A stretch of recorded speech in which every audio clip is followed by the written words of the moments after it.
See, when I do the countdown, I get in trouble. I'm sitting here with my countdown like 5, 4, 3, 2, and then the FBI comes knocking at my door.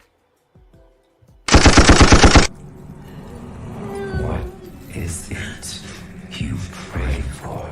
Oh, this is gonna be good.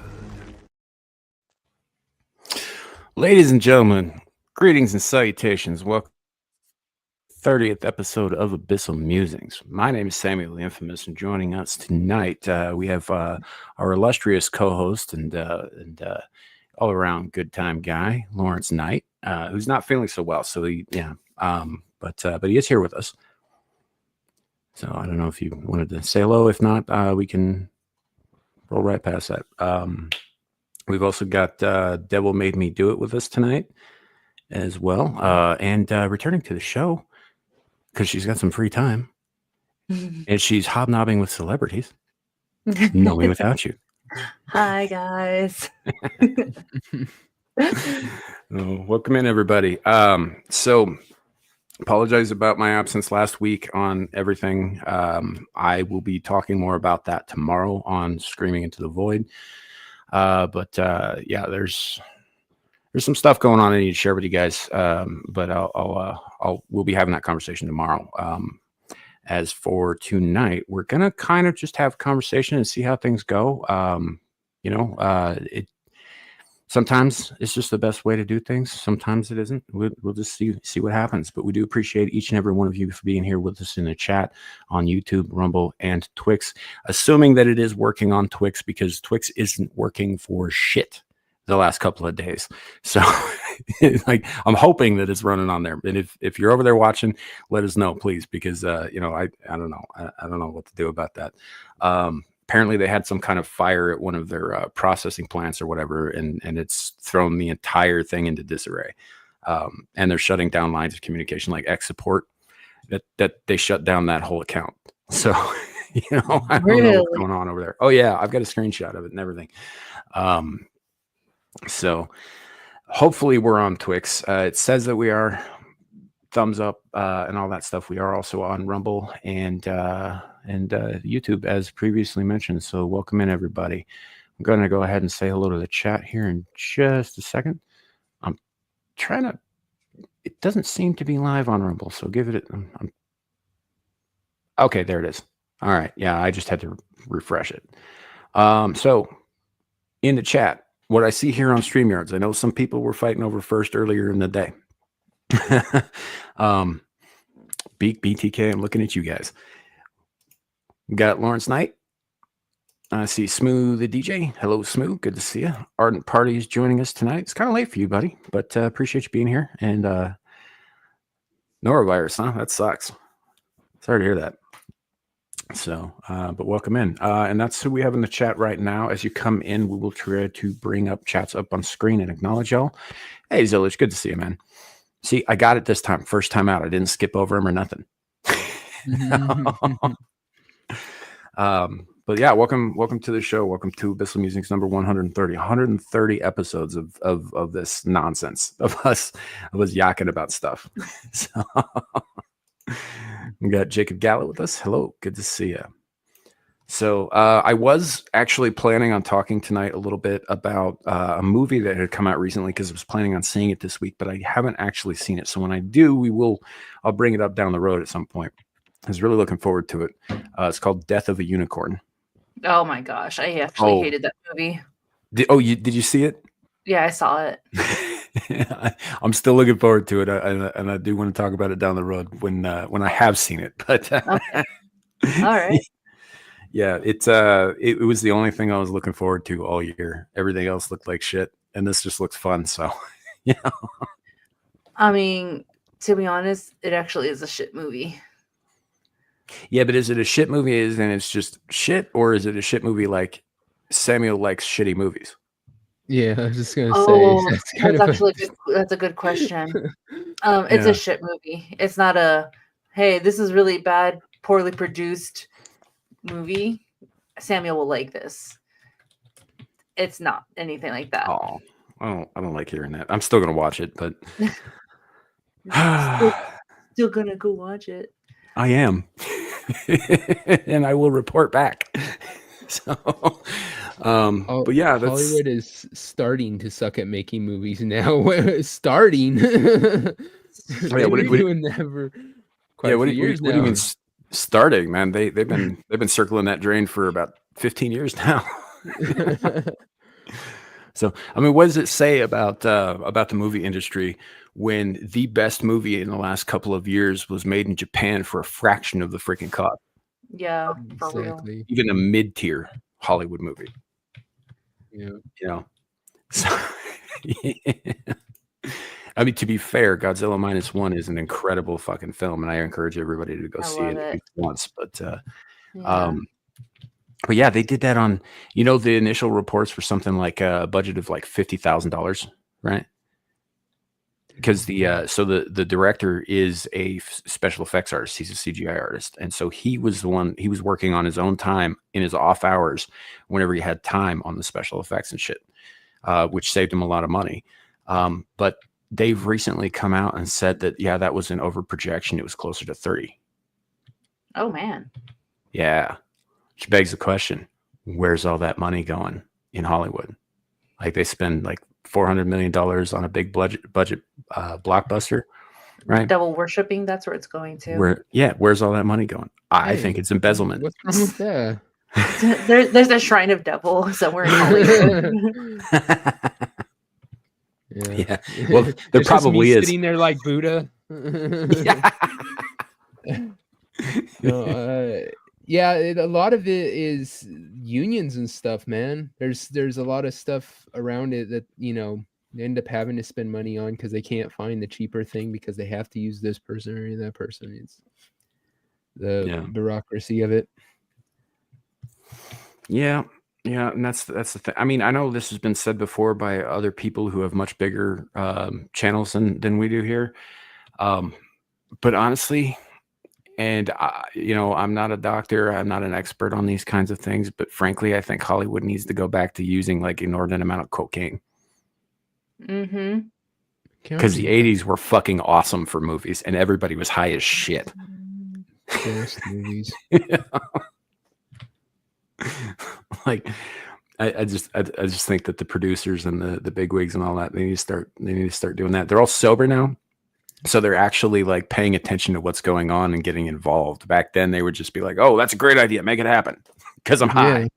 I might not be as scared for Goonies 2 and Gremlins 3 if I knew they were all on coke. Right. Right. Yeah. Good evening, Aaron Laura. Glad you could be here, even if it is just for a little while. No worries. Family woes. Oh, I hope hope everything's okay. Yeah. So, but yeah, maybe they might draw inspiration. I mean, right? Some of the best movies of the 80s, people who made them were high as shit. I mean, like, look, I love RoboCop, but dude, that director was high as shit. Yeah, and it's probably how they come up with a lot of ideas. I mean, you're sitting there, they're sitting there do the whole line, and they're like, you know what? I have a great idea, guys. You're gonna love this. It's like, or take Total Recall, for example, right? The first movie. Yeah. When there's like, what would be really great is if we took this book that I just read, and we make it happen on the screen. Oh yeah. And we need like robot heads that explode and people with their eyes bugging out and make that chick have three tits. It's like none of those things have anything to do with each other, but they found a way to make it work. And then they called all the people who paid for these big budget movies, and they're all like 3-tittied women. Mm-hmm. Yeah. I'm in. Right. That's all you got to say. That's all you got to say. And even though that was a prosthetic, it was still awesome. I'm sorry to hear that, Aaron Laura. You have our condolences. No, that's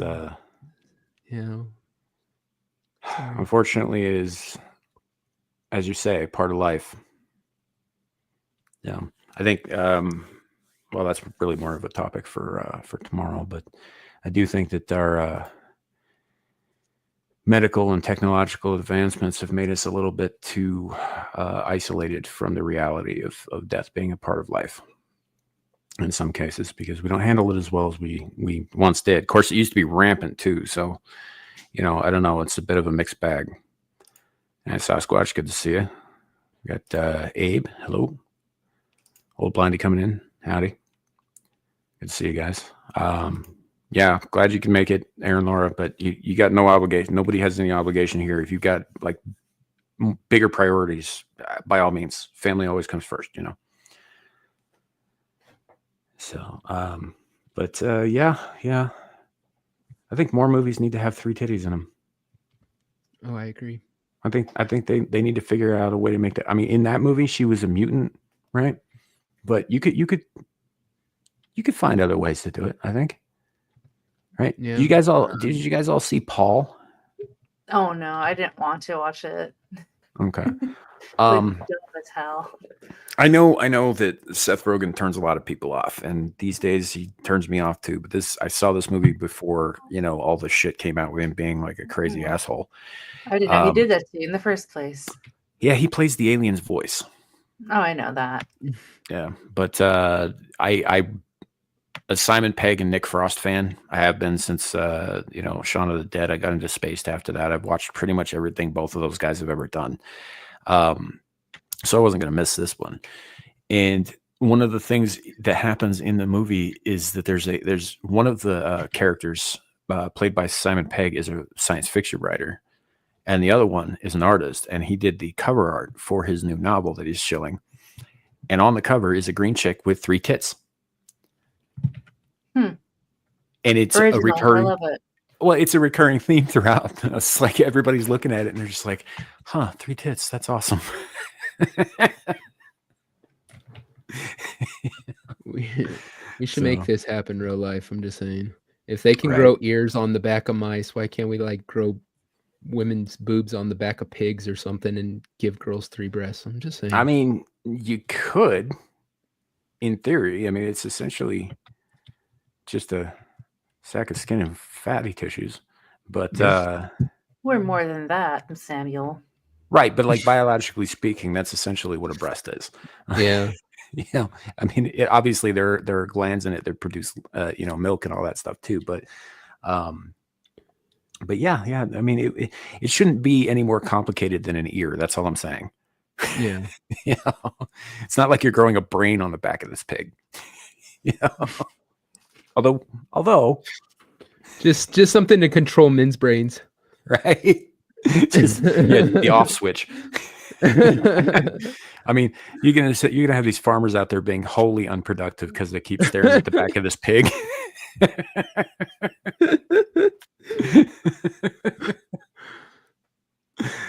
Where are all the boys? Why didn't they show up to school? They're all at that farm out there that's making the titty pigs. We can't get them away from there. That'd be good. That'd be good. I did hear something a while back about because they do the transgenesis stuff with the mice. They grow like ears and, you know, fingers and that sort of thing on these mice, and then they use them to replace other people's stuff. And there has been talk of them growing penises on these mice, like human penises. Oh. We can't get the girls away from the where they grow the penis mice. Right? Well, there is a trend within the women that women are going after rat-looking men. I mean, yeah, we could just make that rat more man-looking. Why not profit that? Yeah, I mean, I don't know, Aaron. I don't think they're micro penises. They're just penises, but they don't like. Here's the thing: is that they work and they don't work. Like they're alive because they're growing on this thing, but they're not like set up like a penis is when it grows naturally on a dude, where it's connected to all the blood vesicles and all that stuff. So I think they mostly grow those for guys who've had serious life altering accidents. Yeah, kind of not thing. every mouse penis is, you know, equal. Yeah, my sticks. Yeah. There might be one mouse just dragging it behind him, like it's just too much for him. Well, Aaron, it's not hard while it's on the mouse. It's like a stale. Like, just they're not. They're typically not that big when they're flaccid. Why are we talking about mouse penises? I don't know. You brought it up. I did. I didn't have a good reason. I don't know. It's just kind of where it went. This is what you guys have come to expect from Abyssal Musings. I mean, look, we're already coming up with better ideas than these Hollywood guys, and we're not even on cocaine. Imagine what they could do with that idea. Mm-hmm. True. Right? Whole colony of penis mice just come to take over the world. That sounds like an awful like horror / porn. Yeah. Like the 80s horrors where like there's a freaking mountain of whatever it is chasing you down the street, like, you know, and yeah, there's just all these mice and they're all, are those mice? Are those penises on their back? And people are running in fear. Yeah. I'll be honest, I've watched some really off-color movies, Aaron. Yeah. And then there's dermies all take care of this. Dick cheese. It's just as the wave of my stick just encompasses them. Yeah. Yeah. Growers and showers. Yeah. I mean, if you're growing it on a mouse, it's probably going to be a grower, you know, as opposed to a shower. I mean, assuming it works at all, right? You know, I think it might more or less just be for the look of the thing. Like, you know, oh, I lost my my willy in an unfortunate smelting accident. I don't know why Austin Powers 3 just popped into my head, but smelting, smoking a pancake. Yeah, but you know, it'd be like almost like a prosthetic thing. Obviously, it would be grafted on and all that, but I don't think they could make it work properly. It's just there to make a dude feel more like a man than he would without it. Yeah, I guess. I don't know. They probably connect it to the urethra so it could pee properly. Yeah. But I don't think it would actually like. Of course, they've got these things called penis implants, right? Which are like these little like springy rods that they insert into there, where you're essentially hard all the time. And this is for guys who can't get it up at all, right? For whatever reason, some of them like have accidents where I knew a guy once who had them because he literally broke his dick. Right. Like at a right angle. Like at a right angle, like the actual right angle, or just like, yeah, he got it right that it broke. No, like a right angle, like a 90-degree angle. Okay. Yeah. So they straightened it out with a couple of these implants. So yes, Zillage, it can happen. Like, dude, I don't know if you've ever watched if you've ever seen like mating season in like cow paddocks or whatever, but the way a bull does it is it charges the cow, right? And it leaps up its front legs and it just kind of hopes that it hits the bullseye, right? Which may in fact be where that expression came from, now that I think about it. Sometimes they miss, and when they miss, usually it's biologically disastrous for them. So this conversation is taking such a bad turn. Well, help me out here. Get me off the topic. I have no idea where to go. I'm like, you know, a hard left turn would be really good right about now. You know, a lot of things are hard, and changing the subject shouldn't be one of them. Not helping. Not helping. Oh, it's the artificial pump and dump. Can't blame me for this one. I can, and I'm going to now. Now that you said that. Yeah. I don't know. I just started out talking about a movie I want to see, and here we are.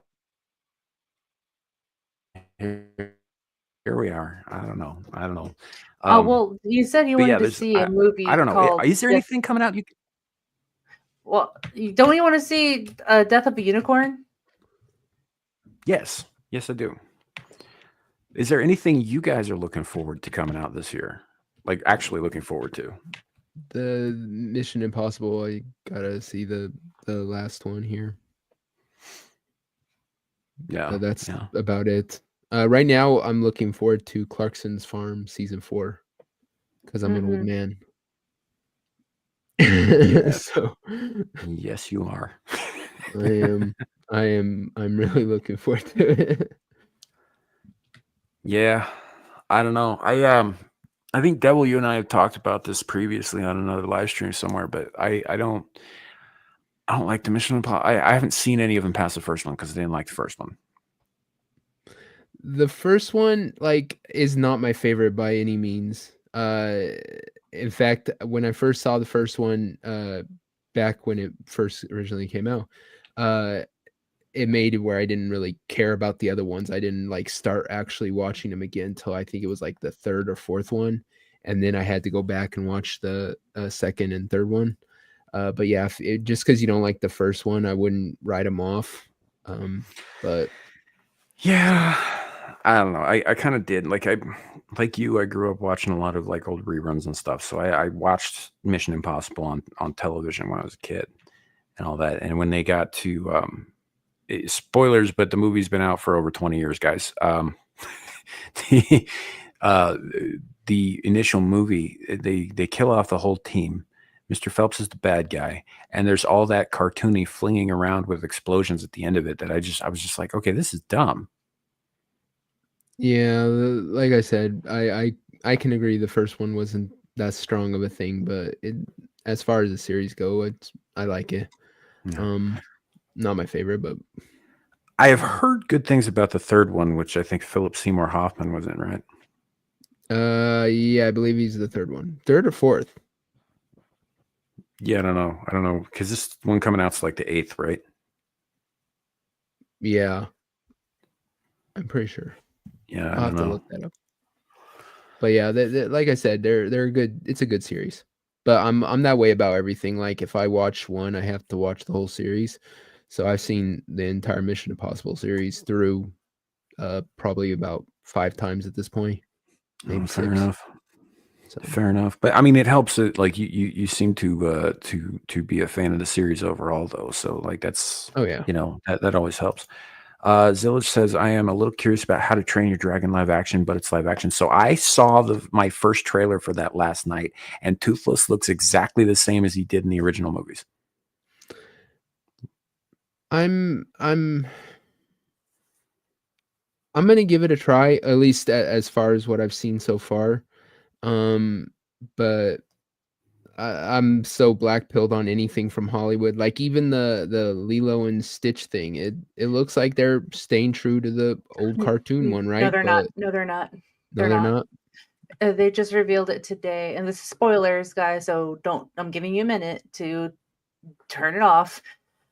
To go to another show. But so, at the end, well, the cartoon, the original cartoon, it's the older sister Nani. She takes care of Lilo. She wants to Yeah. get full custody, and she fights for it. So in the live adaptation, she grants custody to David's grandmother, where she's like, well, she's going to take care of you now because I'm going to go fulfill my dream of going to UC Berkeley to study marine Oh my biology. God. Oh Yeah, that's what yeah. happened. Why Berkeley? I know, for real though. Of all the fucking places. It's like Hippie Central, really? Oh, that's unfortunate. It is. I don't know. I probably wasn't going to watch it anyway because I haven't watched any of the live action remakes.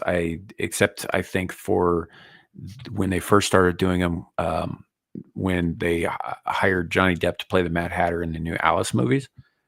Right, I did see one of those. I don't remember which one, but I was watching that with my kid. It wasn't like something I chose, but it was okay. It was fine, I guess. It was a thing that happened.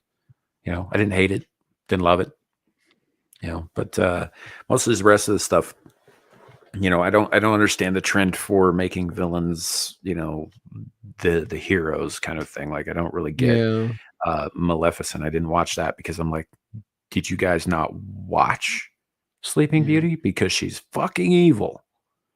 Yeah, where we're all of them are doing that now, where we're somehow supposed to, side with the villain, or at least see their oh, I get why they're doing what they're doing. No, sometimes people are just bad, and I miss the old days where you could just hate the freaking villain. I didn't have to sympathize with Hans Gruber. I wanted him Right. to fall off the fucking building. Yeah, because he was an evil dick. Yeah. So, but yeah, as far as like How to Train Your Dragon, the dragon looks exactly the same as it does in the CG movie, the movies that are totally CG, right? And I'm like, can you really call it live action if they look CG? Like, maybe throw a little bit of practical in there, try to put like a more realistic sheen on the scales or whatever, like I get you want to keep the general shape, and that shape doesn't exist in nature. I totally understand that, but like, again, going back to the 80s, those guys were high as shit all the time, and they came up with some of the wackiest practical effects on shoestring budgets, and they made stuff look awesome, right? So I don't know. That would be a good segment, or like shorts you could do for freaking YouTube, is you fake pitching movies from the 80s, but acting like you're completely high doing it. It's not a bad idea. Okay, guys, here's the thing. You're going to blow your mind here, man. We have a little furry creature. It's got big ears. It looks like a little elf troll thingy. But if you get them wet, they multiply. Like just like, yeah, and don't feed them after midnight, man. Well, every time is after midnight. So when can you feed them? It's like, just not after midnight. Like, that's the rule. It's like, or they get all ugly, like my don't ex-wife. overthink it, man. Yeah, dude. They get ugly and they get mean. Yeah. It would be fun, man. I don't know. Maybe it's something we can talk about down the road. That sounds kind of awesome. Like we could call it like coked out pitch meetings or something. I don't know. Yeah. That was my last job. Right. Dude, no, everyone that was in that meeting, no, look at there was a guy that I used to work with at the office that I used to work in Denver. And I was responsible of like hosting the parties, the food and everything. Well, we had a team of Google executives coming into the office. And I was like, oh, I gotta make lunch like the top notch. Man, I had a nice spread and everything, got the nicest barbecue, everything. Everyone in the office was having a good time enjoying lunch except one guy that I worked with. And me and him there was something that I could not connect with. I was like, there's something wrong with this guy. Either he doesn't like me or he's afraid of talking to women.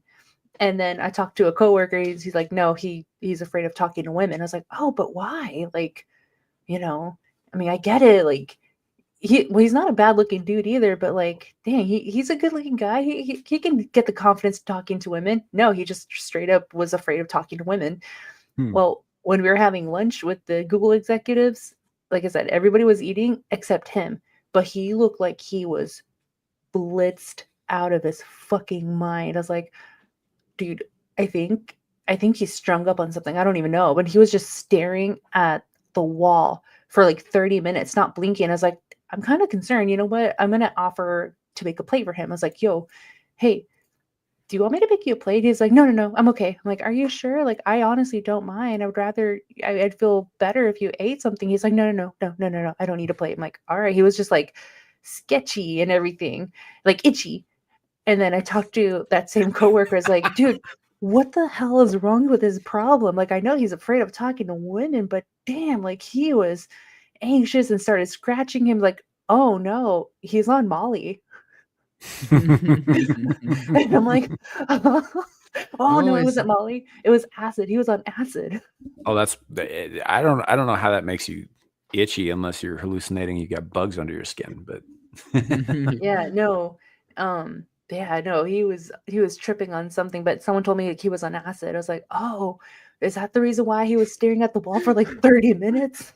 God knows what Nomi looked like when she walked over and started talking to him.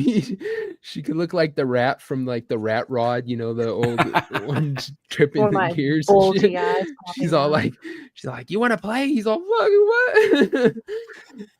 No, I'm okay saying. Like, do you want water? I can totally get you. So I honestly did offer him water. It's like, hey, can I get you a bottle of water?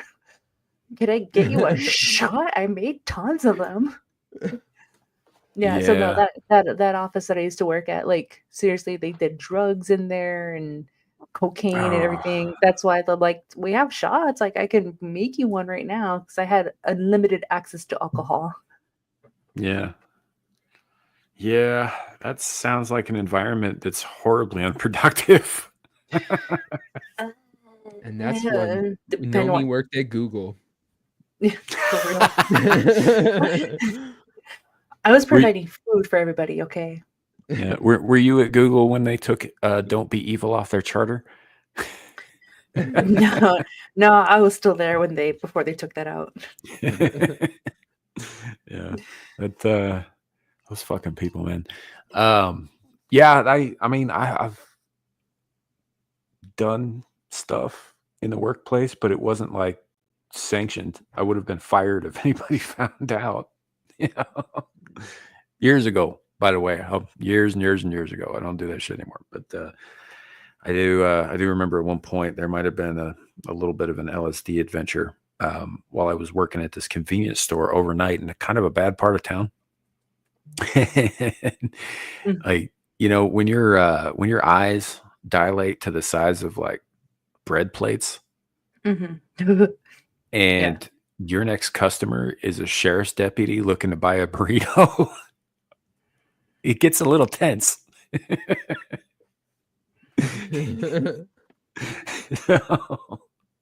Yeah, I can imagine the stress you went through. Oh, it wouldn't have been so bad. It wouldn't have been so bad if it weren't for the like invisible ghost children in the back of the store who kept giggling at me. Oh God. It was very distracting. This cop's all like, how long do you nuke the burrito for? And there's Sam, just eyes as big as dinner plates going, 30 minutes. The nukes are coming for us, man. They're all around us. Excuse me, officer, can you do something about those children? I don't know why they're right. laughing, I'm surprised I didn't say anything retarded like that. And what's worse is I managed to get through that transaction. This was a regular customer, right? I managed to get through that transaction, but out of the corner of my eye, I could see the Black and Milds display. The and symbol was melting around the M in the word miles out of the corner of my eye while I was trying to keep a straight face and serve this person their food and take their money. It was that was a long, weird night. Don't drop acid before you go to work, guys. It's not a good idea. Wise words from Sam. Ding, ding, ding, ding. Idea for Clerks 4. Right? Oh man. So I haven't actually watched Clerks 3. I haven't either. It's out. It's been out. I kind of forgot it was happening. I can't bring myself to do it. I don't know that I want to because I got a feeling they're going to character assassinate everybody. I don't like it. Yeah. Just like they did with Bill and Ted. Yeah, that's Kevin Smith is a prick and I just don't trust him. You know, I love the first two so much and I don't want to see it crash and I'm afraid that's what it will if I watch it. Right. Yeah, I'm not sure that I want to because like there was some things that weren't quite right with Clerks 2 also. You know, like it was already kind of starting to go off the rails around that time. It wasn't quite there. It still kind of had that Kevin Smith feel to it, that old Kevin Smith feel to it. But yeah, there was some things there that was just a little like, I don't know if this is the direction we want to be going, buddy. And he took all that shit and he made a couple of really shitty movies that nobody saw. And then he made Jay and Silent Bob Reboot, which is a horrendous piece of shit. Yeah. not saying that it was good, or but I think anything after Jay and Bob Strike Back or whatever the one is been shit coming from him. Mhm. And even that, like I said, was just okay. But yeah. I hate to put it this way, man, but you remember when he had a heart attack a while back? Almost I do. died? Yeah. Yeah. Mhm. So, and then he lost all that weight because his wacko kid decided to convince him that veganism was the only way to go. And now he looks sallow and fucking unhealthy, and I mean, you lighter, sure. So like, that's not necessarily a bad thing, but just everything else about him, he looks like he's fucking dying, man. And that's sad because he was a guy I liked way back in the day before he went all screwy in the head. It happens when you lose a lot of weight. I think the real Kevin Smith died on that table. I believe it. I think that the part of him that we all love, the part of him that had that edge to it, I think he left it behind. Yeah, the charming, chubby, life of the party dude that he was, yeah, I think I agree. I think after that, he started really buying into the Hollywood and really letting all that kind of affect him. And yeah, it just there. Yeah, so it was the kind of heart attack they call a widowmaker. The one you're not supposed to survive, right? It's like I think 1 in 100 guys who gets one of those cardiac events actually survives it, and they're never the same after that because they should be dead. And I think that's what happened. I think their talent is in their adipose. That's kind of fucked up.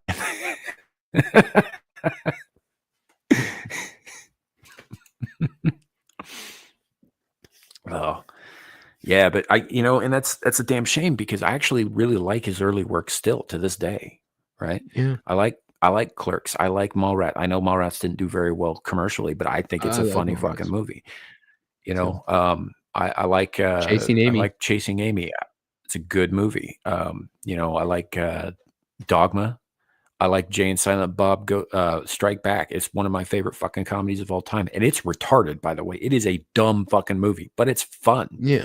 Like I said, I think that's one of his weaker ones, but I still think that it falls under the good side of stuff. Yeah. Yeah. Well, But he took a departure from like all the serious dialogue and just went full cartoon with that one, which yeah. I could see where that would put like older fans off because it's still dialogue heavy, but it's not quite the same as the snappy, semi-serious, very biting dialogue that he used to have. It's just goofy, Yeah. and all that. I get that, but I mean, as goofy, dumb, buddy movies go, like it's one of my favorites of all time. I love that fucking movie, even the really stupid shit. Is that why you have me call you Boo Boo Kitty Fuck? It is, in fact, why I have you call me Boo Boo Kitty Fuck. I knew it. It's like that bit where it's like, oh, we got a 118 or whatever the fuck the code was. I don't remember. And Ben Affleck's like, aha, but I wasn't with a hooker today. And the code is like disappeared dead hooker from Ben Affleck's trailer.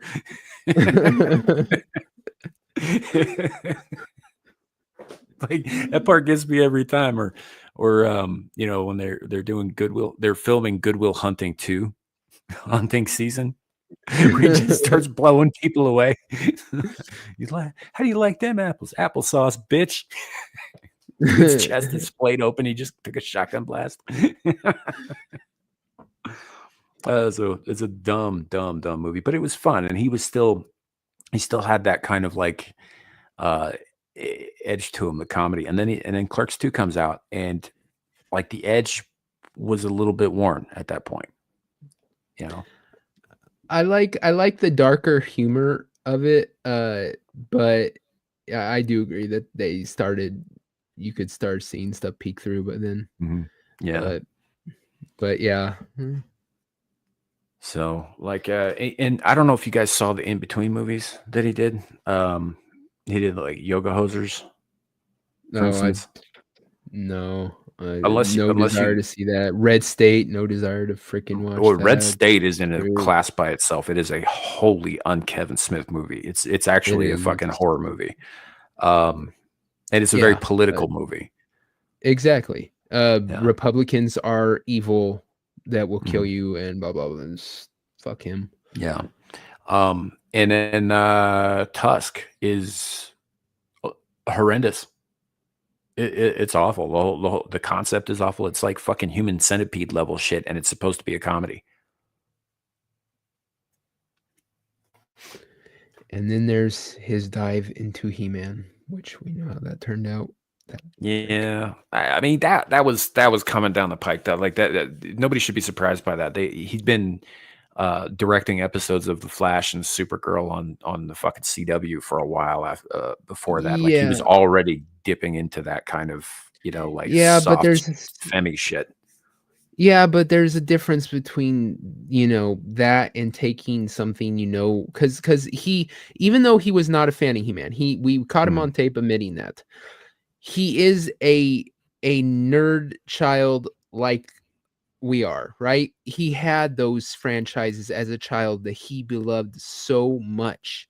So he knew what he was doing to that franchise, the bastardization of it, the ruining it would hurt people deeply, like would fucking piss people off because he was ruining their like fucking with their childhood essentially. He knew that because he is a super fan, just because not of that, of other things. Mhm. When you know how that deeply people like that kind of stuff because of their childhood connection to it and stuff, you should have bigger respect for it. I get some Hollywood uh rich asshole who has no clue because he's never been a fan of anything except money, not understanding that level of fandom. But when you're that guy, when you're that nerd, that dude who freaking has tattoos of your favorite comic book characters, that has memorabilia from your favorite show as a child and all that kind of stuff, when you're that kind of dude, he should have said, look, I have all these political beliefs, I have all these kind of ideas, but if you guys, when he was talking to Netflix, or where I think it wasn't Netflix that did it, It was Netflix, yeah. yeah, when he was talking to them saying I want to do this, he should have said, look, I can't ruin it for these people. I will direct it, I will do my damnedest, but I'm not gonna freaking politicize it. I'm not gonna ruin the story. I'm not gonna break canon because I know what this means to people, just as my IPs from childhood mean to me, and I'm not gonna do that to him. He, above all others, should have had the respect, and he didn't. And that's when, all the other stuff aside, that's when I truly said, Kevin Smith is a piece of shit, and I don't fucking care what happens to him. If he had another massive heart attack, I wouldn't fucking give a goddamn iota. Jeez. I'm sorry. It's just how it is. If you're, like I said, it was the biggest betrayal, much more than other people, because of how much of a nerd he is. He was supposed to be one of us, and instead he ended up as one of them. So Yeah. I Well, pick he him always from a wanted to bus. be. He always wanted to be one of them, though. I mean, he's never shied away from that whole thing. Like even back when him and Tarantino were considered Weinstein's boys, right? He always wanted to be in that club. Neither one of those men are in that club, by the way, not fully. Mm. I think that Tarantino doesn't actually give a shit at this point, but Kevin Smith has always wanted to be the belle of the ball in Hollywood, right? He just wasn't good enough for them. He still isn't, and all that. But he did everything he could to make himself more appealing to them, and that included alienating a lot of the people who were his fans and a lot of the people who were fans of these projects, like Motu, which he had said, like you said, years before, I'm not a fan of this. I don't give a fuck about Motu. It's like, I don't know anything about it. I don't care about it and all that. And then when he gets the job, he's all over his podcast. He does several podcasts. He does one with a guy named Mark Bernardin called Fat Man on Batman. I think it's Fat Man Beyond now. I don't remember. I stopped watching it years ago because Mark Bernardin, who is a Hollywood writer, right? He writes television and all that stuff, and he's actually written some stuff that I've seen that is pretty good. He wrote a couple of key episodes in the first season of Castle Rock, which was pretty fucking solid. But he started getting like weird and woke and anti-white man and all this stuff, and Kevin, of course, just fucking leans into it and takes it, right? And it started to affect how he conversed with people. It started to affect how he saw things, and it certainly started to affect his fucking filmmaking. And the Motu thing was just the icing on the cake with that. Like, a lot of people lost faith in Kevin Smith after that. Most of the rest of us, even after Jay and Silent Bob reboot, were willing to continue to give him a chance because it was Kevin fucking Smith, right? Except that it turns out it wasn't. Not really. It's just some dude in a Kevin Smith suit. Okay. Now I'm picking up what you're putting down. Yeah. He, I don't know. I mean, not to put too fine a point on it, can you really trust a guy who openly talks about how much he likes eating his wife's asshole?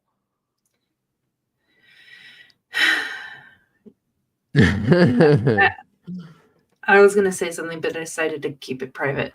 Well, that's what I'm saying. That should be a private thing, first of all, and secondly, it's a submissive thing. It's the only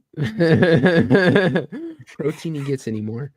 Dude, Zillage, he said that ad nauseum for years. Yes, he does. He talks about it all the time. So, I used to watch his podcast. I used to watch what did he the one he does with now I can't remember his name. Really funny guy. They what the hell is, I think it was Hollywood something or other, Hollywood Beyond. I don't recall. Anyway, it's a pretty funny podcast, or at least it used to be. And then I started watching Fat Man on Batman because it was a geek show that was done in a bar that's made out to look like the Mos Eisley Cantina down in LA. And they did all kinds of geek stuff. They had people there live on the podcast that they conversed with. They'd sign shit while they were talking about topics, and it was all geek stuff all the time. I loved it for a while. And then it just started, and when he went off to make the movie, Mark Bernardin sort of took over the show, and it became Black Man Beyond. I'm not kidding you. They changed the fucking name of the podcast whenever Kevin's not there. and yeah, it just got pretty bad and pretty weird. The only one that he's ever been, like, far as I'm concerned, consistent with who Kevin Smith used to be on is the one that he does, the traveling show he does with Jason Mewes that they do to keep Mewes sober. So they go around different stages and they film it all and stuff, and they tell stories, and they're funny, and they talk about growing up together. They talk about his drug addiction and all the stuff he went through. They talk about their kids and their families and how all that stuff come together. And there's actually a lot of really inspiring shit that they do with that one, and that one's been pretty consistent. But I think that's due mostly to Jason Mewes, because they've got to keep it consistent, because it's like key to his not going back on heroin. I don't know if it's a real podcast or not, but when he used to do that show, Comic Book Men, there was always at the end and the beginning they would have where he was like on a podcast with the guys.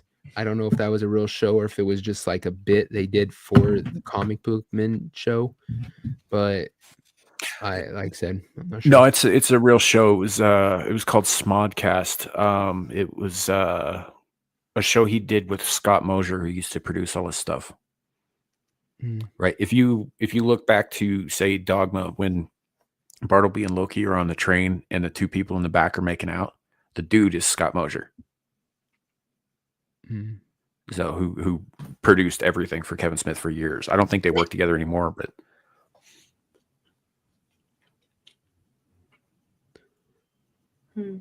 yeah. No, Larry was having some pain, and so he probably took off. Yeah, he just let us know in a private chat he's not feeling very well, so he had to go try and get well. So but he is we got your fingers crossed for you, buddy. You know, hope you get to feeling better soon. Yep. So, but he apologizes about not being more vocal tonight because, you know, he's not feeling great. He's having a hard time speaking. So Beak says Larry's hiding in shame after fixing the first rankings again. Don't worry, Beak. I got screenshots. I know what happened. So, yep, feel better, Larry. Yeah, he's doing all right. Or he will be doing all right. He's having a little bit of trouble at the moment. So, but yeah, I don't know. I miss the old Kevin Smith, man. I do. Guy was funny as hell. Did you ever watch that? He filmed it, I think, and it actually took place at the University of Wyoming, was where it was filmed at. But this thing called Life After 40 or something, Fat Over 40 or some shit like that. I forget what it was called, but it was like this whole thing where he went up, he answered like 2 questions, and he took 2.5 hours to answer those questions. Right, because you know how he gets when he starts talking on a subject, kind of like I'm doing right now, actually, and all that. But and it was really, really funny, you know. And I think he did it right before the heart attack, and he was like sharp, and he was as witty as ever. He also weighed like fucking 400 pounds at the time, so you know. But yeah, that was I think the last time he was really, really on it, and that was 20 fucking years ago, man. Yeah, jeez.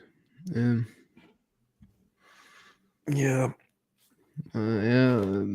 Like I said, I'm used to people in Hollywood or actors that, you know, we loved and stuff, ending up being complete douchebags and stuff. But like I said, it was really just pissed me off because of like I said, he was one of us. He was supposed to be.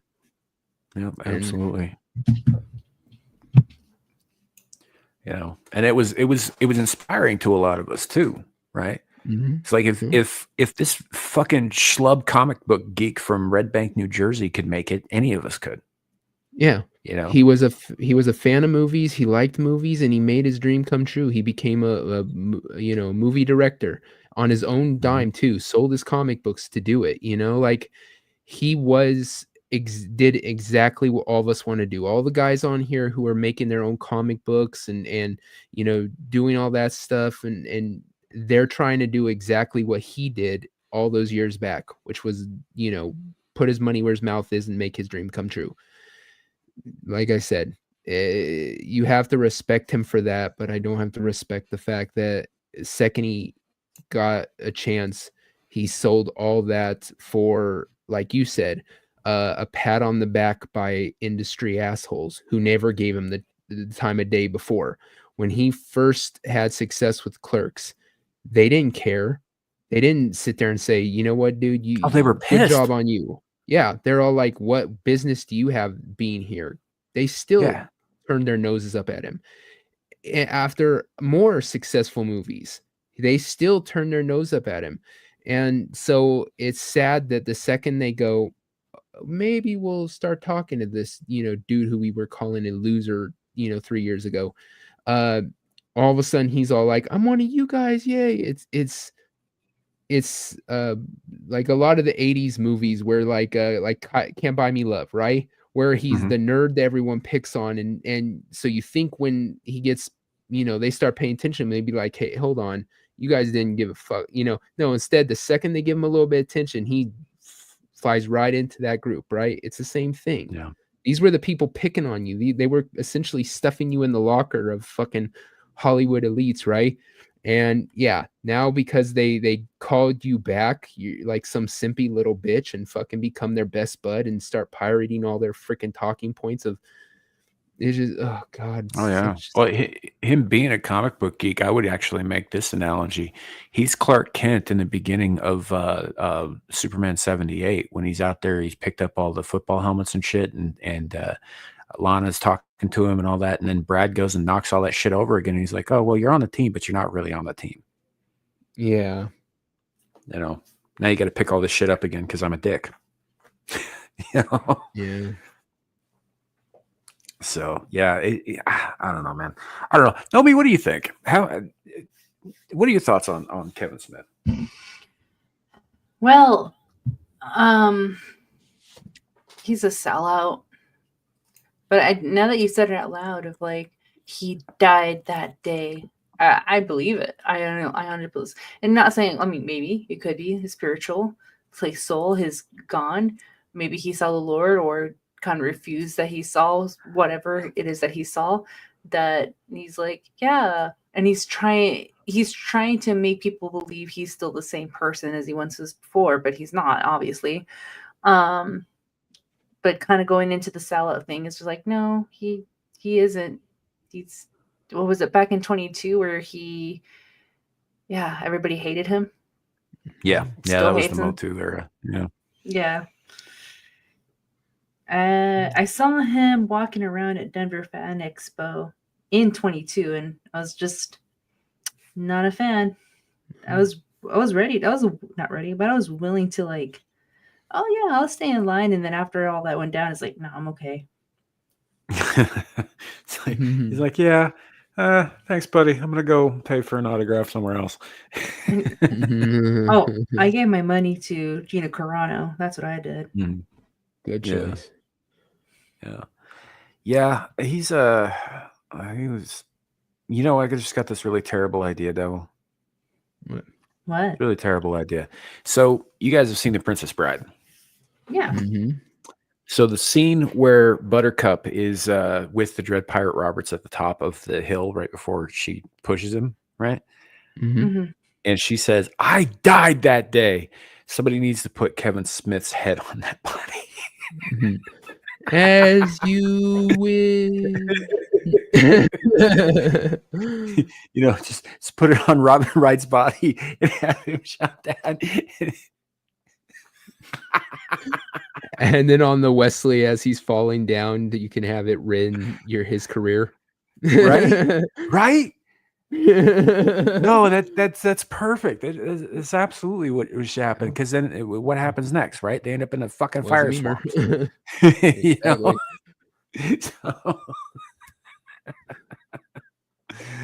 Ardent Party.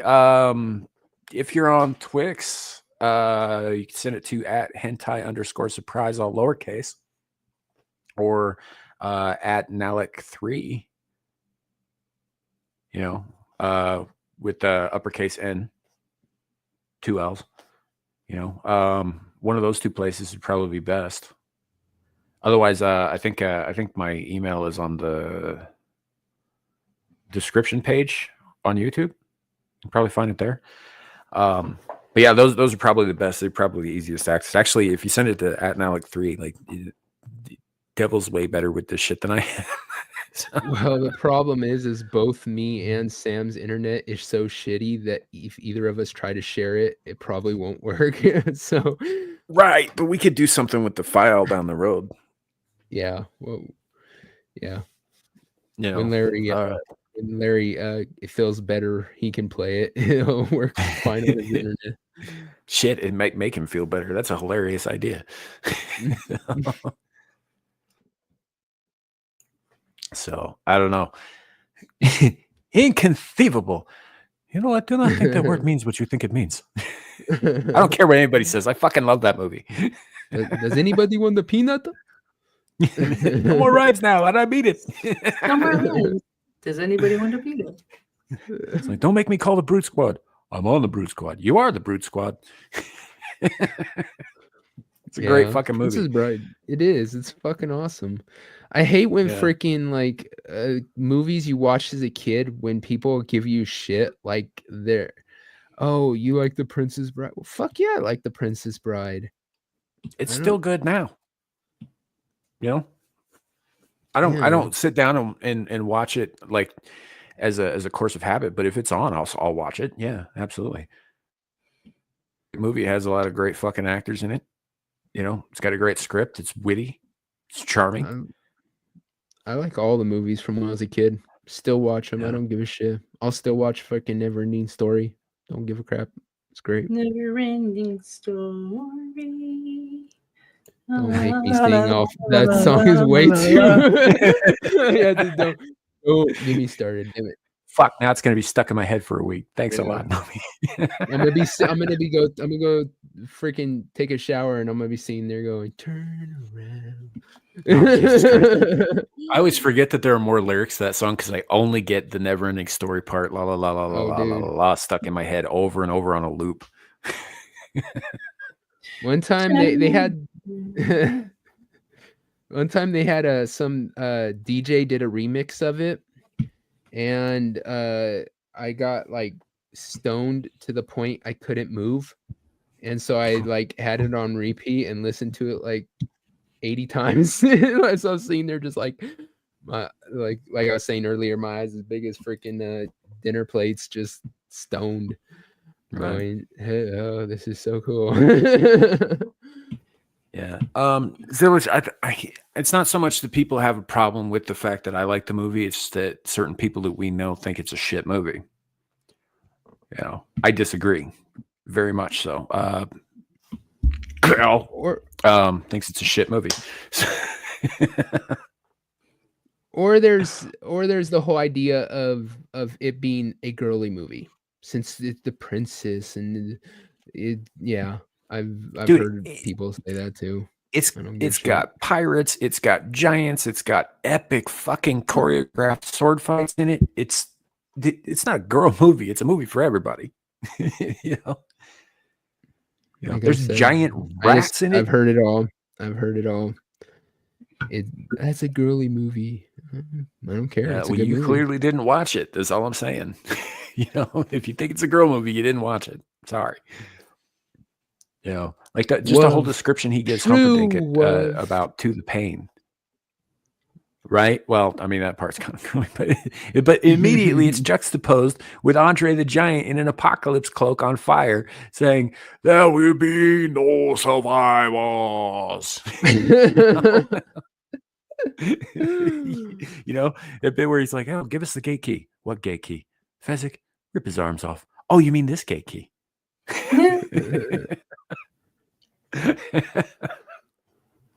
I love that movie, man. I might have seen it a few times. I don't know if you could tell.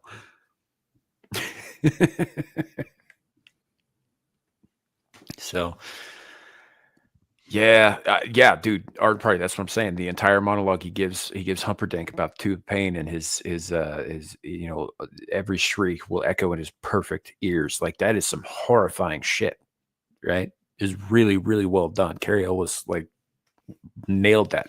But by far, for me, the most satisfying moment is when Inigo finally gets his fucking revenge. That is, it makes me fucking hard. That scene does. I don't know another way to put that. You know, I don't know. That was probably the wrong word, but I am Inigo Montoya. You killed my father. Prepare to die. Best line in the movie. You know, best interaction. You know, it's like, offer me money. Yes, offer you all the money. Yeah, offer me power. Oh, anything you want. You know, I want my father back, you son of a bitch. Yep. It's epic. Yeah, It's I can epic. see There's why a people- revenge plot that's just awesome. So many people don't even realize it, but have you ever seen Criminal Minds? No. The first like 3 or 4 seasons, he's the one of the main guys. He's the older guy. What's his name? Shit, I can't remember the character's name in the show, but that's the same actor who played Inigo Montoya. Mandy Patinkin. He also played Rube in Dead Like Me, and in the movie version of Alien Nation, he plays Samuel Francisco, opposite James Caan. Which, by the way, great fucking movie if you haven't seen it. So, Okay. yeah, he's a hell of an actor. Didn't he die? No, he's still around. James Caan? No, James Caan's dead. Yeah, thought you were talking about Mandy. Yeah. No, it's just like, no, I think he's pretty much dead. He dead. Yeah. Now James Caan died a while back. Yeah. I enjoyed Dead Like Me. I did too. I thought that was a fucking great show. The movie they did at the end was kind of shit, but the 2 seasons of the show, they were really legit. They were good. Why do you keep calling me Peanut? Because you're a shit disturber, Peanut. You disturb my shit. I don't like that.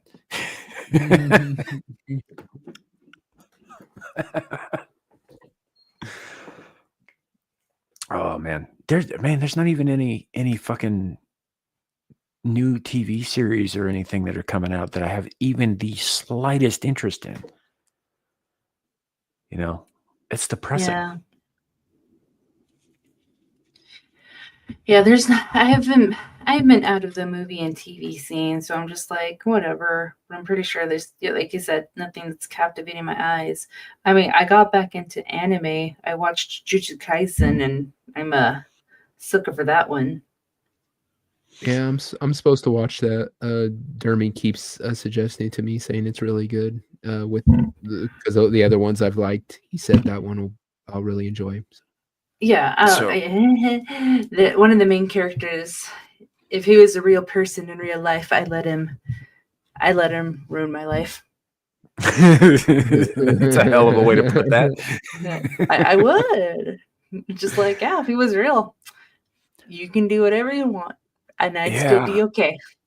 I don't know. I'm supposed to be watching One Piece, and I kind of like, I'm going to finish it, but I sort of took an extended break that's been going on for about 6 months now.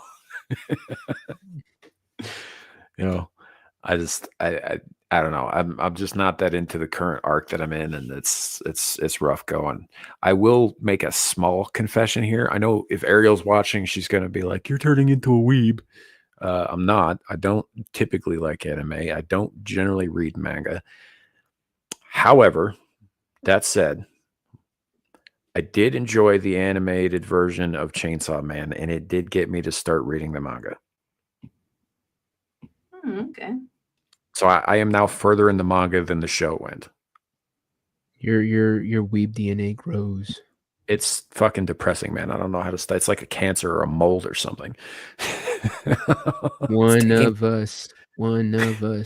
Right? I don't know, but I do like Chainsaw Man. It is just about my brand of fucked up humor. I need to go watch into that then. Yeah. So it's just a matter of time before he gets one of those fucking body pillows with the little anime girls. And if I'm gonna get a body pillow, let me think of an anime character that's not like, a dude. If there's Nami a body pillow, One please, Piece. Or Robin. no, please get Yes. me Satoru Gojo as a body pillow, and I'd be forever happy. Yeah. If I had to pick a dude, though, it'd probably be Saitama from One Punch Man. I could see that. Yeah, Saitama's awesome, dude. And the thing I like most about One Punch Man, which I did watch both seasons of that. I have not read any of the manga. Is that he's making fun of the fucking power creep in anime. Like that's his whole purpose, right? Because there's always, like take Dragon Ball Z, right? Which, by the way, I fucking hate Dragon Ball. It's like one of the worst things ever invented, in my opinion. So if you're any fans out there in the audience, sorry, we're not going to agree on this. I think Dragon Ball is fucking retarded. But how much stronger can these dudes get, right? You got guys who were fucking blowing up whole solar systems by breathing hard. I'll give you that. That by the end, it's all like, yeah. At some point, do they ever level off? Like, they've surpassed gods at some point, and yeah, just kept going. And I mean, plus with Dragon Ball is notorious for this shit, where it takes them 30 fucking episodes to throw one punch. Oh yeah, the filler. Right? I hate it so much. So much filler. Yeah. But I also don't care for the characters that much, and I'm not that big a fan of Journey to the West. So a lot of stuff that's based on that really doesn't appeal that much to me. But I like Saitama because he makes fun of that shit because he's already stronger than everything. right? Just cause he is, because he did fucking a normal person's workout for 3 years until his quote unquote hair fell out. And now all of a sudden he's stronger than everything. And he's bored because nothing puts up a fair fight. And it's really funny. I like the commentary. You know? Everything dies when he punches him one time. Yeah. And he's all frustrated with it. Yeah. I've only seen certain clips. That's another one I have to watch. Yeah. Aaron Laura, if you asked me, I'd say at one time I probably would have said yes, but if you ask the weebs, they vehemently deny that on account of A, it was Canadian American production, and B, it was animated mostly by Koreans. Really? Anime typically is Japanese. Yeah, they used Korean animation studio to do Avatar: The Last Airbender and Legend of Korra, and I assume they're going to use the same people for the upcoming DEI sequel to that. Yeah, it's not that they don't like it, it's just they wouldn't consider it anime. Yeah. But Yeah, I think the animation in Atla is incredible, by the way. I think they did a really good job with the animation in that show. You know, everything looks fluid. People are moving like they're actually performing martial arts, not like they're drawn in positions or whatever.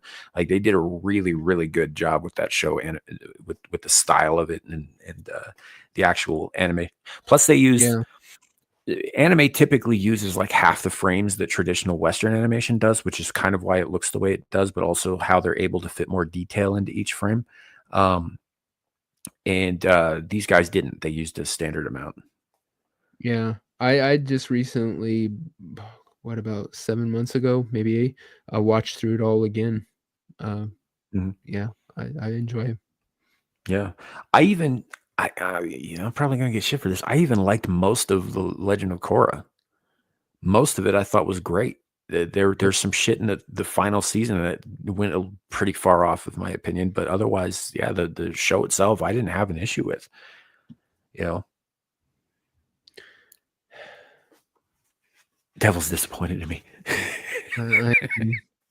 Where's a mirror to send you to the naughty corner? She doesn't care about nerd shit. She doesn't. You know, but I mean, look, I'll tell her how embarrassing that is, and then she'll send you. Yeah. Well, to be fair, I also started watching that show with my oldest kid before I had any idea that there was a culture war. So, so yeah, some things that I pick up now, I didn't pick up then. But I can also say the same thing of the TV show Buffy the Vampire Slayer. That is full of fucking extreme feminist ideology all the way through, beginning to end, right? But it's well written, so people overlooked it. And at the time, nobody was thinking twice about it because nobody was looking for it. Now, my brain's kind of been rewired to see that shit. It stands out to me, but it didn't when I watched it back in the 90s. You know what I'm saying? Yeah. Speak of the not devil, and she will appear. You're not banned, Ariel. You've never been banned over here. I have no control over Adam's channel. Whatever happens over there is on him.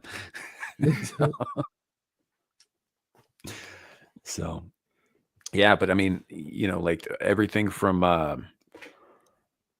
the chosen one always being a teenage girl out to kick some serious ass and shit, all the way up to, witchcraft being used as a euphemism for lesbianism.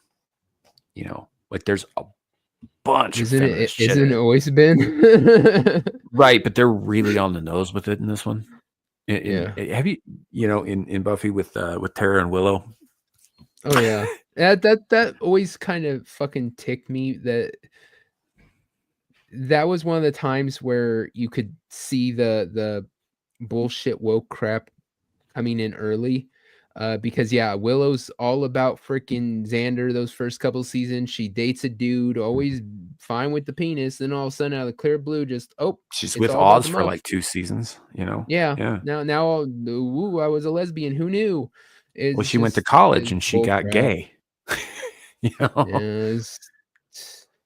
And it's like the way they did it was when they first started it out, and they were clearly using that as a euphemism because they weren't sure they could get past the censors with the gay shit, which is stupid because I think Will and Grace was on the show at the time, or on the air at the time, Yeah. like things like that. Like there was no reason that they couldn't have gone that route at some point, but they weren't sure that they could get away with it, so they started using the magic angle to Well, Queer Eye insinuate for a things. Straight Guy. I mean, by that point, there was a clear, definite, like defining moment when the gay kind of wall was turned, I guess you could say. There was the part where, like, when Ellen Mhm. first came out in her old sitcom as gay, and everyone was like, a major actor at that point coming out as gay, oh, so taboo and shit. We were way past that by that point. Hollywood Mhm. had accepted it. Brave and Beautiful and shit was being spread left and right. They were way past it being taboo to be gay at that point. Yeah. Well, and understandably, like I think how they did it was what kind of turned people off to it. And they didn't stay turned off to it because it turns out that Willow and Tara's relationship actually developed pretty well throughout the series, and Tara was actually kind of an interesting character when they started actually writing stuff for her. And they could have the beginning of it though was so ham-fisted. Like if they had just taken some more time to kind of develop that naturally, I think you're right. Nobody would have given a shit. Right. No, and nobody really ultimately did care that Willow ended up being gay and that Tara was gay. It didn't matter, right? Because the characters were good. Characters were well written. Yes. I mean, say what you want about Joss Whedon and his proclivities and male feminism and all that shit. But he knows how to write a good character. And he always has. That's why they went to him for the Avengers and for Justice League, even though Justice League ended up being the disaster that it was. But they went to him because of his track record writing ensemble characters, because he's good at it.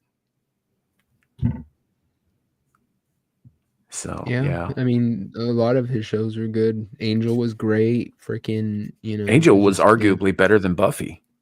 Yeah. Except for season 4. We're going to forget that happened. Season 4 was fucking terrible. Season 5 was good though. But yeah, Angel, Buffy, Firefly. I love Firefly. Dollhouse, I think, it gets slept on a little bit. It's actually a pretty good show. It's creepy. I think it fell off real quick. Like he could have. It was a good concept, but I think it hit a wall real quick for me. Yeah. And I'm in a minority here, and I know Devil, you and I have talked about this before, but I liked Agents of S.H.I.E.L.D. I liked almost all of Agents of S.H.I.E.L.D., like to lesser and greater degrees, of course. But, although to be fair, Joss Whedon really only had anything to do with the pilot and the finale. The rest of it was done, was show ran by his brother Jed. Yeah. It once again, it is another one of those that hit a wall decently quick, especially when they went into space. That was like, really? Yeah. So are you talking about the future Kree storyline? Yeah, when they're stuck on the ship and shit. That was stupid. And Earth's all cracked and broken and all that. I actually really liked that storyline. I thought that was like better than some of the stuff they'd done with like Madam Hydra and Ada. Back to the corner. Back to the corner with you. But I did. I liked the Kree stuff. I thought the Kree stuff was interesting. But yeah. But the point is like the guy knows how to write good characters, right? Oh yeah. And he always has, and that's why they went to him until they canceled his ass for good. All that I saw somebody in chat, I think Suka was who pointed it out. Yeah, she did. Holy shit, Michelle Trachtenberg, that was her name. Yeah, she did pass away not that long ago, and it was fucking sudden and tragic and awful and all that stuff. And she's also younger than I am, which kind of hurts a little bit more, But most people are younger than us at this point. I know, but she's not that much younger. I mean, she was 40. She just, she was a few years younger than I was. But she also did other stuff. She was in Eurotrip, which is hilarious. She played Oh Harriet the god, she Spy was when she was hot a in kid. fucking Eurotrip, which is kind of weird because when you see like young actors grow up and they're like the nerdy little kid and then all of a sudden they become hot, it's like no. Like yeah, I remember in Harriet the Spy, I'm all like, yeah, and then Eurotrip. Yeah. Well, the thing is, though, when you think about it, like you were a kid when Harriet the Spy was a thing. Not that young of a kid. I think I was like what 13, something like that. Yeah, she would have been like 7, 10 or 11. 8. Oh, for real? You think? Yeah, no, yeah, absolutely. She was 40 or 41 when she passed. Mm-hmm. It feels like No. I was older. Yeah. Well, I mean, yeah, that's true too. Like you take the Olsen twins for Because my example. sister watched that. Yeah, you take the Olsen twins, and I remember watching against my will, mind you. My sister had a thing for Full House. I fucking hate Full House. I always thought it was a retarded show. But the baby Michelle. Did we lose him? Yeah, I cut out. Yeah, baby Michelle, you got it, dude. Yeah, and but like I never even when they got older, I never thought the Olsen twins were attractive. They always looked like crack whores. I'm sorry, they never fucking They did. Like when they left the kids scene, because they were still cute and adorable when they were making like innocent movies like Mary Kate and Ashley adventure movies. Yeah. But yeah, yeah, they made when a shit ton of money doing that too. Mm-hmm. Yeah, and once they got into adulthood, yeah, it went to they did not age the prettiest. Yeah. I think the sisters, the DJ and what the other one, the one that was the annoying girl, can't remember her Kimmy? name. No, the middle sister. What was her name? I can't remember. But both them became gorgeous women. Like Candace Cameron, she is freaking beautiful. So yeah, but yeah, they all got. I mean, they all became beautiful except the twins because I don't know that's their own thing because their sister Elizabeth Olsen because she's in the Marvel movies and she's pretty good looking. And going back to Full House, oh my gosh, what's his name? George Stamos. Yeah, Uncle Jesse. he aged like fine wine, like the Greek that he is. Like I'm not attracted to him, but he's an attractive man for his age. Like I recently saw a video of him. He is a really good drummer. And he did this video. This guy does these videos where he's all like, I'm gonna play a song for you, and it has the drum taken out of it. So you get to hear the song, and then you have to add in the drums as you think they would be played. And did he do Papa Roach? It was shit. I can't remember the song, but he did it. And as he was playing the song, he started playing it, and he almost got it within like 3 times, almost exactly like the drums are in the song. It was pretty cool watching the video. Yeah, and so he's a real good drummer. I think he's actually drummed with some bands, like subbed in for their drummer when they were out or something. Like he's a really decent drummer. Ooh. Yeah. The more I know, I did not know that. But yeah, I used to watch Full House. I'm not ashamed of it. I think a lot of kids did. It was just one of those things. Everyone watched it, just like Urkel. Wherever was that Family Matters? That was Family Matters. Everyone watched Family Matters. You had to watch the damn Urkel show. Mm-hmm. So I think there's just certain shows that like everyone watched. That was one. Fresh Prince of Bel-Air was one. Family Matters was one. Oh my gosh, I'm thinking one that I can't think of right now. Yeah, Family Matters. I remember that one. Fresh Prince. Oh my gosh, I see the show, but I can't say it. If you tell me some of the characters, I probably will figure it out. Oh no, I can't even say the characters. Let me do a quick Google search. I know if I see it, I'll be like, that's what it is. 90s sitcoms. Well, Home Improvement was one of them. Step by Step, that's what it was. Oh yeah, Step by Step. Step by step, day Day by by day. day. What was the mom? She was the one from Three's Company. What was her name? Wasn't it Suzanne Summers? No, no, no. Yeah, Suzanne Summer. What was Yeah. it? Suzanne? Oh, you talking about Step by Step? Yeah. Yeah, that was Yeah. Suzanne Summers and Patrick Duffy. Yeah. Oh God, she Patrick did it Duff- for me. Like she did it for me. Oh, she sent Like you. she was a MILF. Yeah. I would have fucking choked Yeah. the dude who played the dad in that, like the dude from Dallas. I would have choked him to death to get to that. Just saying. Oh my god. Yeah. Sorry about that, folks. Not only did the internet crash out, but when I got it rebooted, the computer decided it wanted to update fucking everything. So, yeah. Don't you love that when it happens? Oh, I hate the automatic shit. I really do. It is what it is. But yeah, we're back now. That point I was making about the Olsen twins, right? Watching them as kids, they were little kids in that show. Well, I didn't realize how young I was because they're both pushing 42. No. Yeah. No. That's Elizabeth Olsen is their little sister, and she's like in her 30s. They cannot be 42. No, I said pushing No. 40 as well. Okay. I don't know if they're actually 40. I think they're closer to 39, but they might be 40. I'm gonna find out real quick. Go ahead.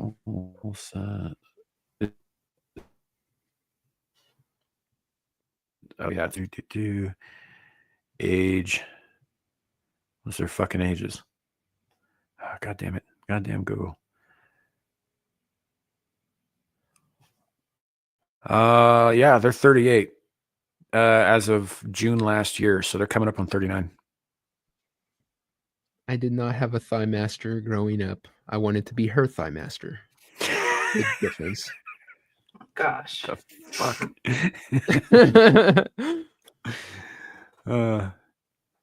Yeah, so yeah, no, they're older than some of the people who watch us. You know? So yeah, I don't know. It's kind of a strange idea to think that it goes back that far. But man, you and I are always talking about the fucking 80s. The 80s was 40 fucking years ago. The mid 80s. You know? Yep. 1985 was 40 years ago. Yep. Who was your crush in the 80s? Like when you were a kid, practically, and you first realized women existed as not just cootie machines. Phoebe Cates. Phoebe Kit. Now, see, there you go. But not coming out the water. from Fast Times at Ridgemont High, from Gremlins. She was cute in that too. Mm-hmm. Mine was Elizabeth Shue, Adventures in Babysitting. Nice, yeah. Don't fuck with the babysitter. Know me? Yes. Yeah, I know you don't quite go back that far, but I know. I'm like, I can't relate. But like, you know, around that time period in your life. Trying to think, because you know, I Well, grew we up know in it wasn't John Stamos. Yeah. Well, like I said, like he's an attractive man, but I'm not attracted to him. She likes white dudes, so she was what's his name? The Cut It Out, Dave Coulier guy. Yeah. You know, there's a rumor that Alanis Morissette wrote that song about Dave Coulier. Yeah. Dude who fingered her in the theater was supposedly Coulier. That's the rumor. Like both of them fucking deny that shit, but I wouldn't have denied it. I'd been like, hell yeah, it was me. Yeah. She may have a chip, but yeah. So Aaron, are you saying that like Devil kind of fits that bill a little bit? Maybe. Yeah, I'm not gonna lie. Tim Curry as Darkness, he was fucking epic.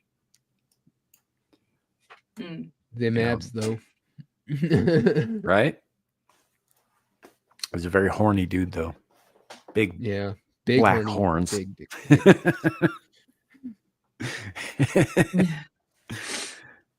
Yeah. Oh, is Mariah Carey for you? Oh man, Zilla, this is something else we're gonna have to fucking, part ways on. I hate Mariah Carey so much. I have always hated Mariah Carey. Okay, I'll be on both your guys' side. Voice wise, bitch can shut the fuck up. I'd put tape over her mouth. But young Mariah Carey, damn. Okay. Look, I'm not gonna say she was a Gorgeous. good looking woman, but the voice actually made the skin on the bottom of my feet fucking peel off. Yeah. Right. Gotta find a mute one. Jesus Christ. I mean, she was like a living dog whistle, man. I can't hang with those high C's. I can't do it. I fucking can't do it. I hate her music. I hate her voice. Why are you so obsessed with her? So, all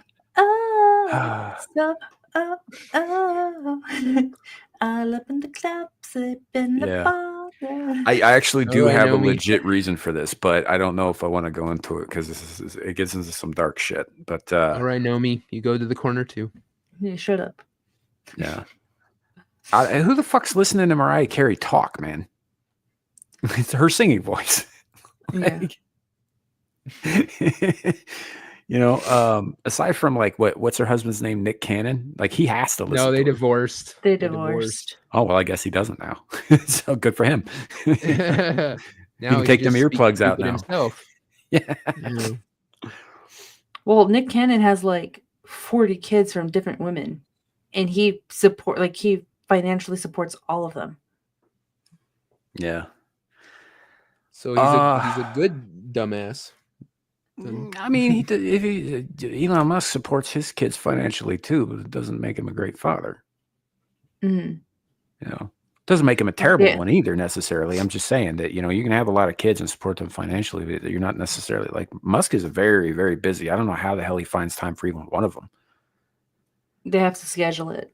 Yeah. So, and that's kind of rough. But Zillage is curious, so I'm going to tell the thing. This gets into a bit of my past I don't talk a ton about, guys. So when I was young, I have talked about some of this stuff. You guys have heard me talk about being put on SSRIs, particularly Paxil, prior to FDA approval. I was one of the test cases for that. What goes along with that is a couple of extended stays in what passed for institutions in the 90s. They weren't anything like the sanitariums of the 50s and 60s where people were getting fucking lobotomized or anything, but near enough. It was the same kind of concept. And one of the things that they did before they made us sit through a mandatory group, right, which is what they call therapy, where everybody has to sit in the circle and takes turns sharing. It's a bit like a circle jerk, except it's totally psychological. It's less about addiction and more about like your individual crazy. And at the beginning and end of every group session, they would play that fucking song, "I Can't Live Without You." And so I have some very, very fucking negative associations with that song in particular and with her voice in general. Also, And my that's little sister loved her shit and constantly played her goddamn Christmas album at the top of the stereo's volume and all that shit. So nah. And that's when Sam started cutting people. You're not that far off, but I'm not going to go into more detail than that. Jennifer Tilly was smoking hot, but God, her voice was annoying too. Of course, I can't really say too much because I had a thing for MILFs. So Fran Drescher in the freaking Nanny. Fran fucking Drescher? Yeah. You picked the annoying one as woman hell. whose voice is worse than Mariah Carey's. Annoying as hell. But yeah. Same thing. I'd kill the dude in that show too to get to that. Oh man. Oh, Mr. Who was that? Sheffield. Oh, Whitfield's there.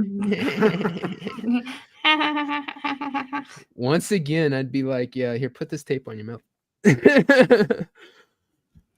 But no, friend, Oh, she man. was very hot. Wow. I used to have a thing for do you remember Daisy Fuentes? Yes. I I used to know buy that her name. clothes. She used to be Yeah, on she MTV. was a VJ on MTV and a model. Oh, right. I can't remember. Can't place the face. Yeah. I know the used name to- though. I used to have a real thing for that woman. She was gorgeous. I mean, by the sound of her real voice, it sounds like she's still gorgeous to you. Well, yeah, she is. That didn't change. She didn't stop being pretty. Despite the fact that she's like 15 years older than I am. Is I she? don't- Yeah, give or take. Yeah, I think so. Love knows no age. I mean, Or in your case, I don't sex. have a problem with older Nothing women. about love. Okay, asshole. Yeah, all right, so she hasn't totally aged gracefully, but let's go with images. See if I can find a good one from back in the day.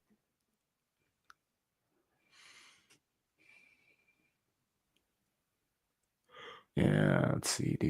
Who was that girl who was the lead singer of the Bengals? Oh, She's aged fuck! I don't fucking hot as hell too. She was hot then. I don't and remember her she's gotten name. even hotter now. Yeah, that's a good question. I don't remember her name at all. I'll just call her Nummy. Oh.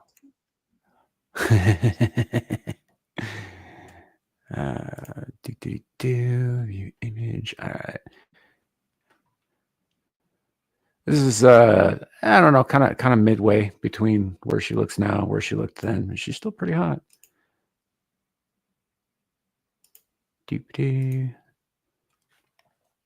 I gotta have any ad blockers on right now, so this is gonna be kind of fucking weird looking.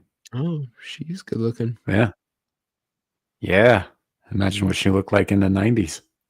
Mm. Unfortunately, there's no male actor that I can choke to get to her, you know. Stop.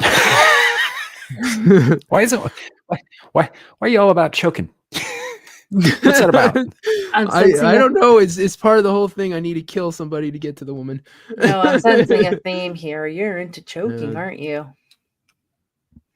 Not in the way you're trying to portray. I'm trying to kill them, not.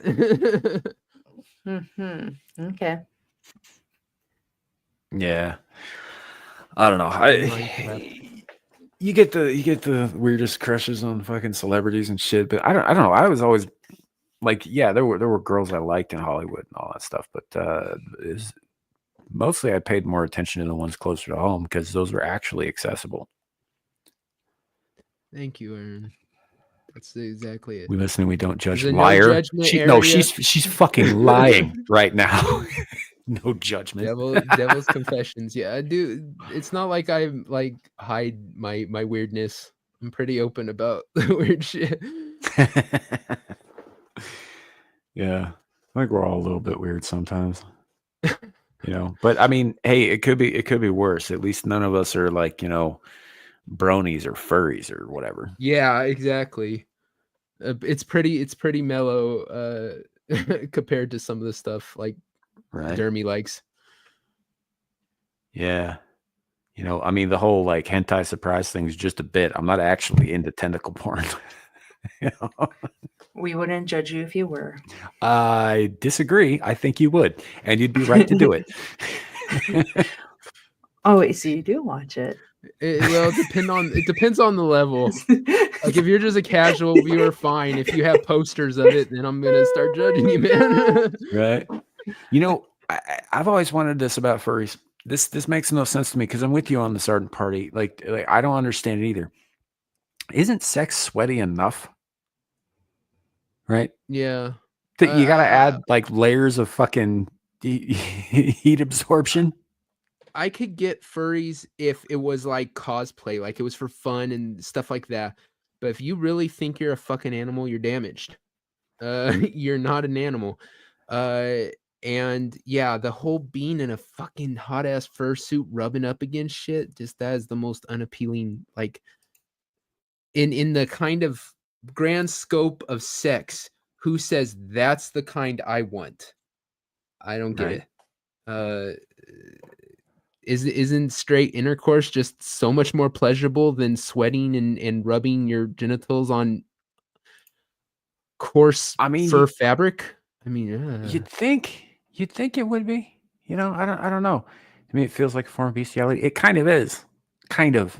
Yeah. I mean, yeah. I don't get it.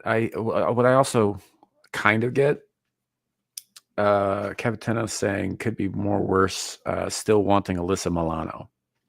So here's the deal. Alyssa Milano is a physically attractive woman. She always has been. She's batshit crazy. Something that I know from experience. Batshit crazy ones are fun as hell in the sack, but you might end up with a fork in the eye in the morning.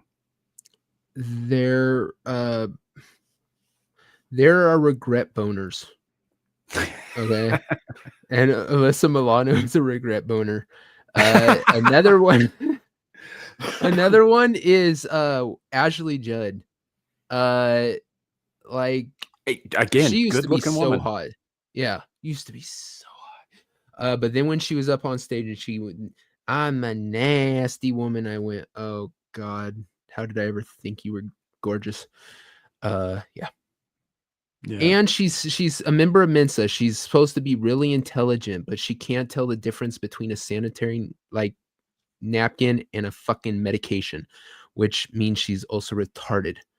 So that was another thing that's disappointing. So, fun fact about people who are in Mensa. I mean, technically they're all geniuses. The problem is that genius and crazy go hand in hand in a lot of ways and in a lot of cases. And a lot of those people who are way up there, you know, like your engineer types, your extreme autist types, they don't operate on the same plane of reality as the rest of us. Period. Oh, well, good for you. Must be nice to live in your perfect little world where you don't regret boners. I don't get those. I mean, that's fair, I suppose. Regretful being, I don't know. I don't regret boners. I just regret certain encounters in which there may or may not have been a boner present. I cannot confirm nor deny the presence of said boner. Just saying, you know, I'm never going to tell you guys about my biggest mistake. It's never going to happen. I call her that because she was huge. Oh my God. There's coyote ugly and then there's elephant ugly. Yeah. I mean, at a certain point, you might as well just like do the Ace Ventura thing and fuck a rhinoceros, right? Was that your experience? Next morning, you're just like trying to. Yeah. Oh, not next morning. During. Anyway. During? Oh my gosh. Yeah, it was like I said, she was a mistake and she was huge. Wait, was she just a huge mistake or was she just huge? That's, both. She both. That's why I call her my biggest mistake. It's a pun. No, me. Oh my God. A pun or play on words. Was it the beer goggles? No, it was the 4-year dry spell goggles. Oh. Yeah. That'll. I mean, I was younger and I had less like self-control over myself then too. So, you know, I probably would have fucked a blender at that point. You know. So those days. Yeah. I was in my I was in my 20s and it was just anyway, I'm wiser now. Sort of. So I'm a little bit pickier about the body types. How many tentacles did she have? Just one, mine. I think we should probably stop the show now because this is just going to go to dark places. So, Yeah. I was gonna say, I was like, should I stop this? I hope you guys have enjoyed our presentation tonight, given that we were just kind of winging it and having a conversation. Hopefully y'all enjoyed the show. I've enjoyed the conversation myself. We will be back next week with a more, Larry-fied show next week when he's feeling better. Because he did have one planned for tonight, but he kind of needed to be able to speak a little bit more in order to enact it. So you get this tonight. I hope you enjoyed it. Thank you. This reminds me a lot of Scream Into the Void after I came on back when I was doing that, like where we would just have conversations that got completely out of hand and weird.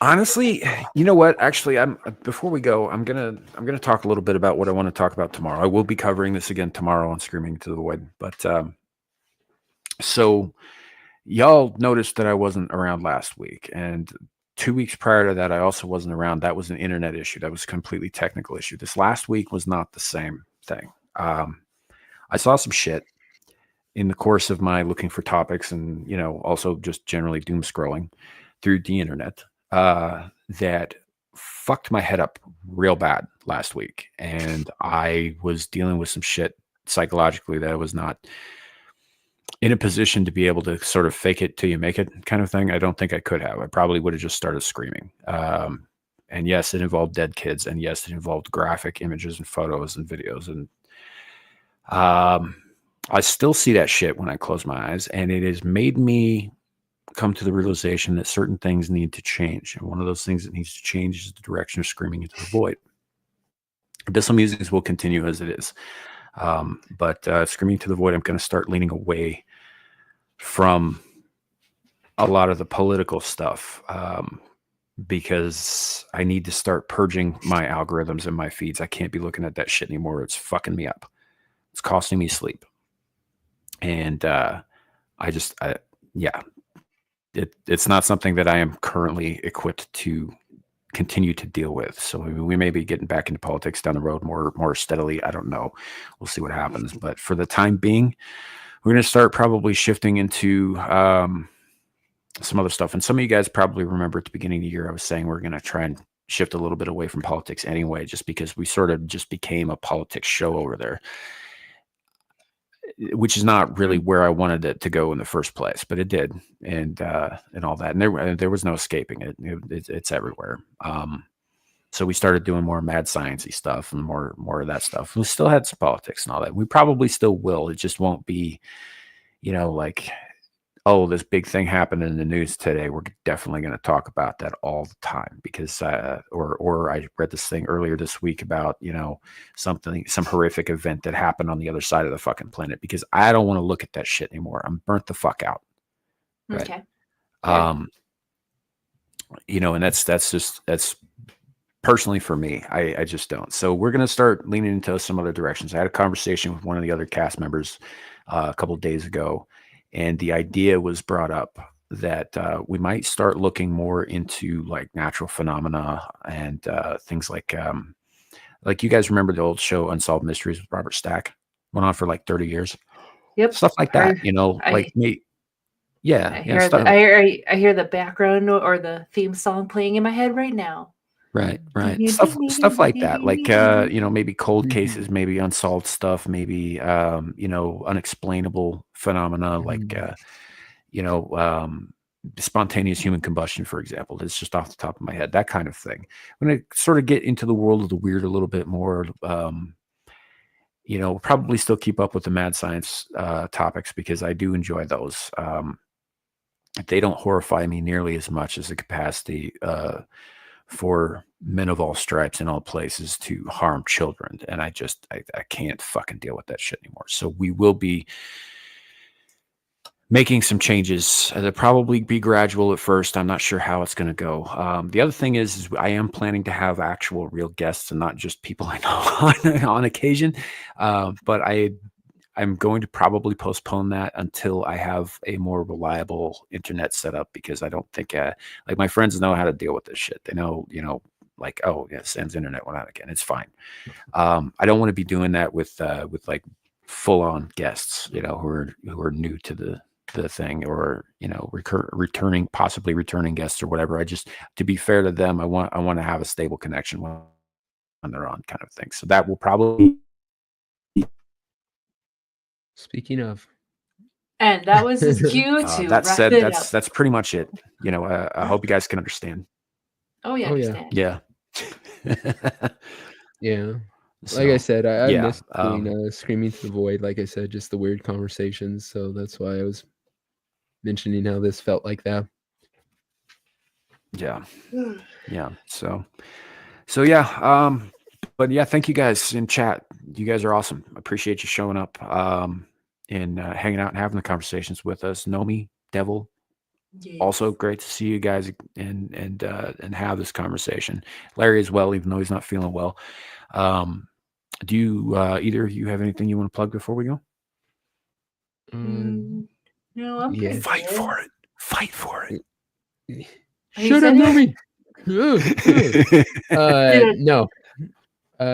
Check us all three out at the pub here in where the conversation will continue here in a little bit. Yep. Yeah. Give me a second, Arden Party. I think, yep. Okay, I got you. Okay, I'm gonna pull this up. He made this on the fly for us, and we do very much appreciate it. Thank you, Arden Party. It's pretty funny. I died that day.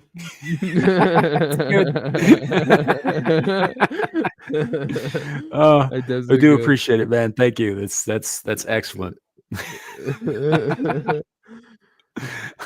So, I don't know. Maybe we can show that on Beelzebub tonight too. Yeah, that'd be pretty cool. So, but yeah. Again, hope you guys enjoyed the show. Devil will be doing Beelzebub here very shortly. I'll be over there as well. Nomi, you're still doing like baking streams and stuff? Well, I was gonna do a stream yesterday, but I forgot 3 of the key items that I needed. So I'm like, I hated everything.